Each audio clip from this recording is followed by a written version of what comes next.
अस्सलाम वालेकुम नाजरीन, शलजम का खारापन दूर करने के लिए शलजम में नमक डालकर रख दें, फिर पकाएं, जायका बेहतर हो जाएगा। या फिर पकाने के दौरान चीनी या गुड़ डाल दें।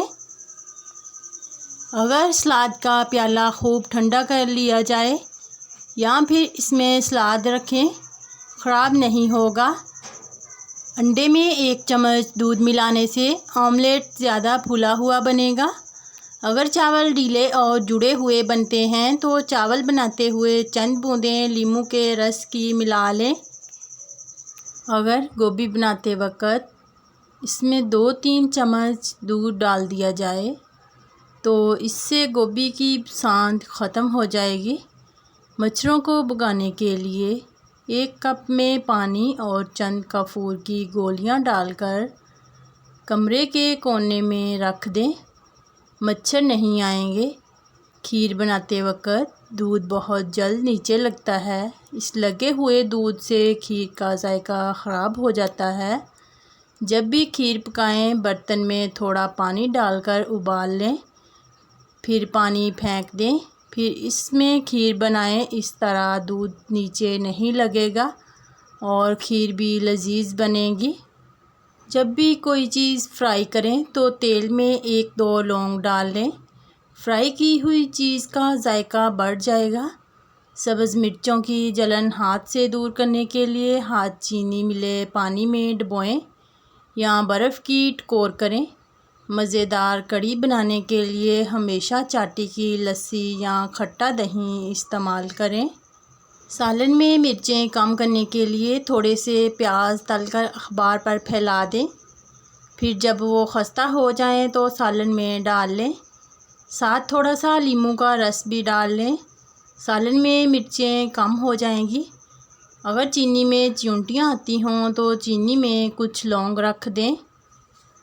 करेले बनाने से पहले अगर इनको थोड़े से दही को पतला करके इनमें डुबो कर रख दिया जाए तो इस तरह इनकी करवाहट भी ख़त्म हो जाती है और मज़ेदार भी बनेंगे। चिकन का सालन बनाने के लिए अगर चिकन को 1 घंटा पहले नमक और नींबू का रस लगाकर रख दिया जाए तो इस तरह चिकन मज़ेदार बनेगी और टेंडर भी। हरी मिर्चों को ख़राब होने से बचाने के लिए इनकी डंडियाँ उतार कर रख दें, जल्दी ख़राब नहीं होंगी। आटे को सुरसुरी से बचाने के लिए आटे में चंद पत्ते तेज़पात के रख दें। किचन के सिंक पर अगर दाग हो तो सिंक को चमकाने के लिए थोड़ा सा टूथपेस्ट मलकर अच्छी तरह साफ़ करें, चमक उठेगा। किचन की दीवार पर लगी चिकनाई और मैल को साफ़ करने के लिए सिरका, मीठा सोडा, थोड़ा सा डिश वॉशिंग लिक्विड मिक्स करके दीवारों को साफ़ करें, फ़ौरन साफ़ हो जाएगी।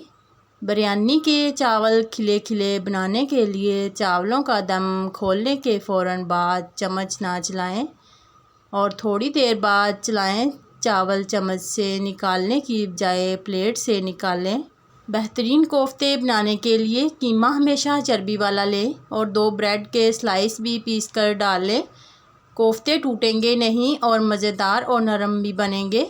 अगर घर में मक्खियाँ आती हों तो फ़र्श धोते वक्त पानी में नमक मिला लें।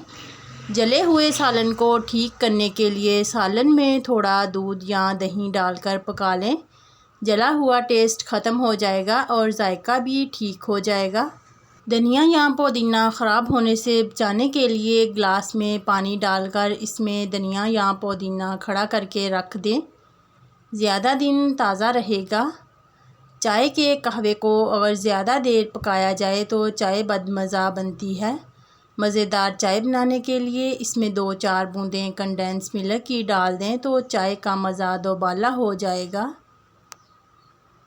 अगर छुरी की धार तेज़ करनी हो तो इसको कप की बैक साइड पर रगड़ लें, छुरी तेज़ हो जाएगी। नॉन स्टिक के तवे की सफाई, क्योंकि नॉन स्टिक के तवे को रगड़ने से इसकी कोटिंग उतरने का ख़तरा होता है, तो इसकी सफाई के लिए आप ये तरीका इस्तेमाल करें। नॉन स्टिक के तवे को साफ़ करने के लिए लीमू पर नमक लगाकर तवे पर रगड़ें और 10 मिनट के लिए छोड़ दें। इसके बाद दोबारा मलें। गर्म पानी से धोकर खुश्क कर लें। अगर छुरी से हाथ कट जाए तो कोई चीज़ ना मिले तो ज़रा सा शहद मलमल के कपड़े पर लगाकर बांध लें, जल्द आराम आ जाएगा। प्याज काटने के बाद हाथों से जो बू आती है इसको ख़त्म करने के लिए हाथों पर नमक मलकर नीम गर्म पानी से धो लें। अगर थोड़ा सा दूध पकते हुए सालन में डाल दें तो दाल और चने जल्दी गल जाएंगे। वीडियो देखने का शुक्रिया। अल्लाह हाफिज़।